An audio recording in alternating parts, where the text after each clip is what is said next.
പടം 101% കിടിലം പടം. ജയറാമേട്ടൻ എന്ന് പറയുന്ന നടനക്ക് തന്നെ ശരിക്ക് മലയാളി പ്രേക്ഷകർക്ക്, പ്രത്യേകിച്ച് കുടുംബ പ്രേക്ഷകർക്ക് ഒഴിച്ചുവിടാൻ പറ്റുന്ന നടനാണ്.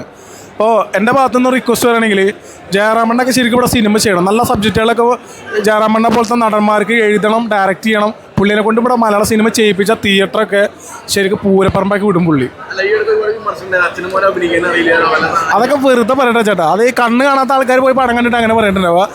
കണ്ണ് പൂർണ്ണമായിട്ട് കണ്ണ് ടെസ്റ്റ് ചെയ്തിട്ട് ഈ പടം വന്ന് കണ്ടിട്ട് നിങ്ങൾ ഈ അഭിപ്രായം പറയുകയാണെങ്കിൽ ഞാൻ ഈ പരിപാടിയോടെ നിർത്തും. ഞാനൊരു കലാകാരനാണ്. ഇയാളെ ഒതുക്കിയെന്നല്ല, പുള്ളി അത്ര നല്ല സബ്ജക്റ്റുകൾ വരുന്നില്ല. പുള്ളി അറിയാലോ മലയാള സിനിമയിൽ ഒരുപാട് കഥാപാത്രങ്ങൾ ചെയ്തിട്ടുള്ള ജയറാമേട്ടനൊക്കെ.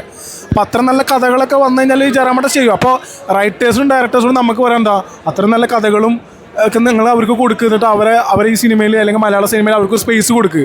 എന്തായാലും പ്രേക്ഷകരൊക്കെ ജയറാമേട്ടനെ പോലത്തെ ഒരു ഫ്ലെക്സ് എവിടെയെങ്കിലും വെച്ച് കണ്ടു കഴിഞ്ഞാൽ 100 രൂപ അല്ല 1000 രൂപ ആണെങ്കിൽ ഫാമിലി വന്ന് ടിക്കറ്റ് എടുത്ത് പോകും. അതിൻ്റെ ഒരു ഉദാഹരണമാണ് ആശകളായിരുന്നുള്ള സിനിമ. ഗംഭീര സിനിമയല്ലേ, ലാഗില്ലാത്ത പടം. ഒന്നുമില്ല, അതൊക്കെ വെറുതെ പറയുന്നേ. ആൾക്കാർക്ക് തൊള്ളതൊന്നും എന്തും പറയല. കഴിവുള്ളവർ നിലനിൽക്കുമ്പോൾ അത്രേ ഉള്ളൂ. നിങ്ങൾക്ക് ടാലൻ്റ് ഉണ്ടാ, നിങ്ങൾക്ക് സ്പേസ് ഉണ്ട്.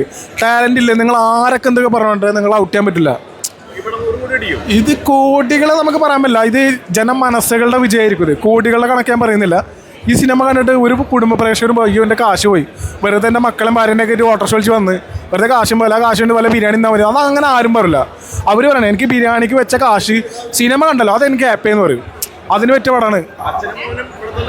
അച്ഛനും മോനും ശരിക്കും ഒരു 25 വർഷങ്ങൾക്ക് ശേഷം സത്യം പറയല്ലോ നാച്ചുറലായിട്ട് മനസ്സിൻ്റെ ഉള്ളിൽ നിന്ന് പറയട്ടാ ഞെട്ടിച്ച് കളഞ്ഞ് പോസേ ടീമെ ഞെട്ടിച്ച് കളഞ്ഞ്. ഗംഭീര സാധനം.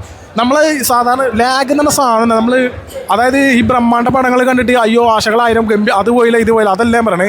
കുടുംബ പ്രേക്ഷകർക്കൊരു സംഭവമുണ്ട്, ഒരു ടോണുണ്ട്. അവരെ എങ്ങനെയാണ് അവർ പടങ്ങളെ കുറച്ച് തമാശ കാര്യങ്ങളെയും കുറച്ച് ഇമോഷൻസ്. ഞാൻ അവരെ കാര്യം പറയണ്ട, അല്ലാതെ ബാഹുബലി കണ്ടിട്ട് അയ്യോ അതിനെ വെച്ച് കമ്പയർ ചെയ്തിട്ട് ഈ പടം 5 കൈക്ക് പോരാന്ന് അവർ പറയരുത്. ഇത് ഫാമിലി ഓഡിയൻസിന് പറ്റിയ സിനിമയാണ്. കുടുംബ പ്രേക്ഷകർക്ക് അച്ഛനും അമ്മ മക്കൾ വളരെ അമ്മൂമ്മ അങ്ങനെയൊക്കെ കൊടുത്തിട്ട് ഒന്ന് എൻഗേജ് ചെയ്യാൻ പറ്റുക, കണ്ട് രസിച്ച് സന്തോഷത്തോടു കൂടി മനസ്സ് നിറഞ്ഞു വേണമെങ്കിൽ നമുക്ക് വീട്ടിലേക്ക് തിരിച്ചു പോകാം. അതിലൊരു പടം തന്നെയാണ് ജയറാമേട്ടൻ്റെ മകനെ അഭിനയിച്ച പടം ആശകളായിരം. ഗംഭീര സിനിമ. അപ്പോൾ കാണണം പ്രേക്ഷകരെ. നിങ്ങൾക്ക് കണ്ടിട്ടില്ലെങ്കിൽ ഉണ്ടല്ല വലിയ നഷ്ടമായിരിക്കും ഇത്. Okay, thank you.